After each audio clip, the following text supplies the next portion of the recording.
पता है, हमने मॉलिक्यूलर बायोलॉजी की लेक्चर सीरीज स्टार्ट कर दी थी। उसमें से 6 लेक्चर हम ऑलरेडी उसके वीडियो डाल चुके हैं। ये आज का हमारा 7वां लेक्चर होने वाला है। ठीक है, तो मॉलिक्यूलर बायोलॉजी सबको पता है, study of DNA and the various processes regarding the DNA. उसके 7 लेक्चर हम डाल चुके हैं, 6 लेक्चर डाल चुके हैं, आज का 7वां है। तो अगर आप नए हैं तो कृपया हमारे चैनल को सब्सक्राइब कर दें और बेल आइकन दबाना ना भूलें, ताकि हम जब भी नया वीडियो डालें तो आपको उसकी अपडेट मिलती रहे। ठीक है, तो लास्ट वीडियो में हम डिस्कस कर चुके हैं कि which are those regulatory proteins that are responsible for the replication of DNA. DNA का जो रेप्लिकेशन होता है उसके लिए अलग अलग प्रोटीन चाहिए, तो वो हम एक शॉर्ट में टेबुलर फॉर्म में हम देख चुके हैं। आज और अब आने वाले कुछ वीडियो में हम उनको डिटेल में देखेंगे कि कौन से वो प्रोटीन है और किस तरह से काम करते हैं। ठीक है, तो सबसे पहला प्रोटीन है इनिशिएटर प्रोटीन। नाम से ही पता चल रहा है कि ऐसा कोई प्रोटीन है जो आके प्रोसेस को स्टार्ट कर रहा है, तो उसको उस प्रोसेस को कह देंगे, प्रोटीन को कह देंगे इनिशिएटर प्रोटीन्स। ठीक है, तो ये यूकेरियोट और प्रोकैरियोटिक में अलग अलग होंगे जरूर। इनिशियल प्रोटीन कहाँ पे बाइंड होंगे, तो हर डीएनए में एक ऐसा पर्टिकुलर सीक्वेंस रहेगा, वहां पे वो जाके बाइंड होंगे। एक्चुअल में उनका फंक्शन ही वो है कि जो जिस जगह से रेप्लिकेशन स्टार्ट करने वाला है उस जगह को पहचानो और वहां पे जाके बाइंड हो जाओ, ताकि जो नेक्स्ट आने वाले जो बाकी के प्रोटीन से उनको पता चले कि यहाँ से रेप्लिकेशन स्टार्ट होने वाला है। ठीक है, तो the part of the DNA from which replication is going to started, that part or that particular sequence is called as the origin sequence, या फिर उसी को कहा जाएगा रेप्लिकेशन ओरिजिन। ठीक है, और रेप्लिकेशन ओरिजिन से ही प्रोसेस ऑफ डीएनए रेप्लिकेशन की स्टार्ट हो जाएगी।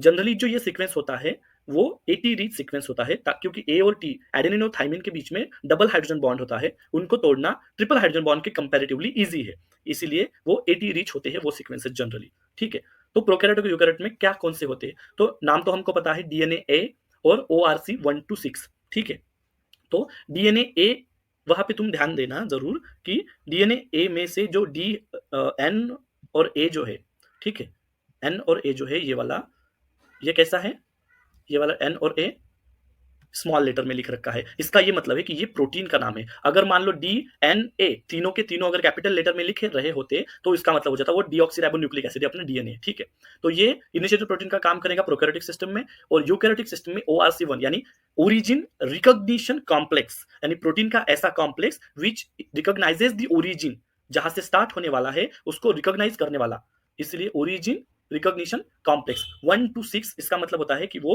6 सब यूनिट से बना हुआ है। ठीक है, और कहां पे बाइंड होगा, साइट ऑफ बाइंडिंग क्या है, ओरिजिन सीक्वेंस। तो ओरिजिन सीक्वेंस को यूकैरियोटिक प्रोकैरियोटिक में, अगर हम प्रोकैरियोटिक का आइडियल एग्जांपल पकड़े इश्चेरिशिया कोलाई, तो उसके बेसिस पे ओरिजिन ऑफ कोलाई ऐसा नाम दिया गया है। कौन से, वो सीक्वेंस जहां से रेप्लिकेशन स्टार्ट होने वाला है, और वही जो सीक्वेंस उसको यूकैरियोटिक सिस्टम में ARS नाम दिया गया है, विच stands for the autonomous replicating sequence. ठीक है, उसके बाद में वो जो एक सीक्वेंस है ओरिजिन जो है उसकी पर्टिकुलर लेंथ रहेगी, और जो प्रोकैरियोटिक में वो लेंथ है 245 बेस पेयर्स की बनी हुई है, डीएनए का 245 बेस पेयर्स है, और वही यूकैरियोटिक में 10 बेस पेयर्स की है।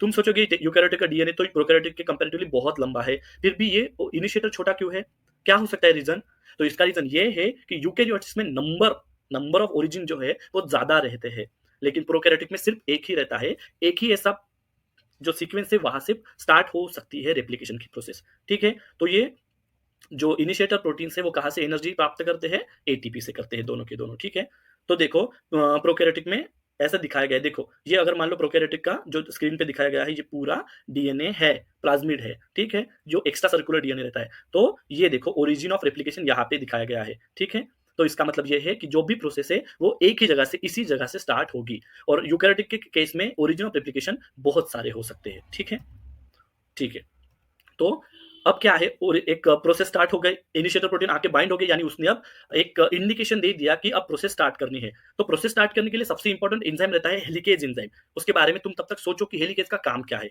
सबसे पहले देखते हैं, हेलिकेज को खुद से नहीं आ सकता है, इसलिए उसको एक प्रोटीन की जरूरत पड़ती है, उसका नाम है हेलिकेज लोडर। नाम से ही पता चल रहा है कि ऐसा कोई प्रोटीन है जो हेलिकेज को लोड करेगा। जैसे सामान भरते हैं लोग, लोडर बोलते हैं हम उनको, गाड़ियों में वगैरह सामान भरते हैं, तो उस तरह से एक प्रोटीन है जो हेलिकेज को लोड करेगा। वो क्यों करेगा, उसका रीजन नीचे दिया गया है। तो ठीक है, देखो हेलिकेज लोडर एक नाम का प्रोटीन है which is helps in the helicase loading. Helicase जो इंपॉर्टेंट एंजाइम है वो खुद से बाइंड नहीं हो सकता, इसलिए उसको लोड करने के लिए एक दूसरा प्रोटीन चाहिए, उस प्रोटीन का नाम है हेलिकेज लोडर। ठीक है, तो हेलिकेज नहीं बाइंड हो सकता क्योंकि वो रिंग स्ट्रक्चर है, ऐसे रिंग स्ट्रक्चर है। ठीक है, तो रिंग स्ट्रक्चर है तो ऑब्वियसली वो कैसे लगेगा, ऐसे मान लो अगर डीएनए है तो रिंग स्ट्रक्चर पे कैसे बाइंड होगा, रिंग स्ट्रक्चर जो भी हेलिकेज है वो कैसे बाइंड होगा, वो डायरेक्टली जा नहीं पाएगा। ठीक है, तो हेलिकेज लोडर का ये काम है कि वो उस रिंग को तोड़ देगा, रिंग को तोड़ने के बाद में वो डीएनए पे फिट हो गया और बाद में फिर हेलिकेज लोडर ही उस तोड़े हुए रिंग को वापस से ज्वाइन कर लेगा, कहां पे, डीएनए पे बाइंड होने के बाद में, और उसके बाद में हेलिकेज लोडर अपना रास्ता नाप लेगा। ठीक है, तो जो हेलिकेज लोडर है उन प्रोटीन को डीएनए सी, एन और ए को देखो तुमको पता चलेगा कि दिस इज प्रोटीन, डीएनए सी नाम का प्रोटीन है।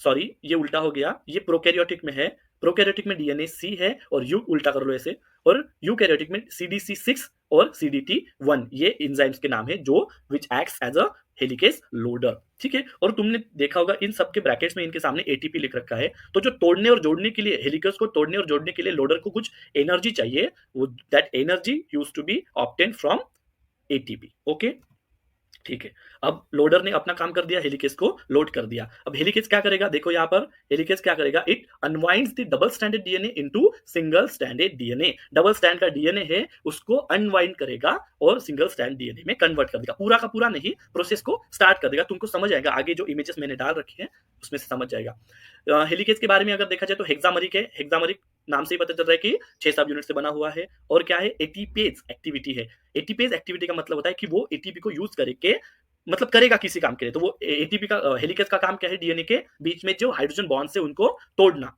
बीच में नाइट्रोजन बेसिस के जो बीच में हाइड्रोजन बॉन्ड्स रहेंगे उसको तोड़ने का काम है हेलिकेज का।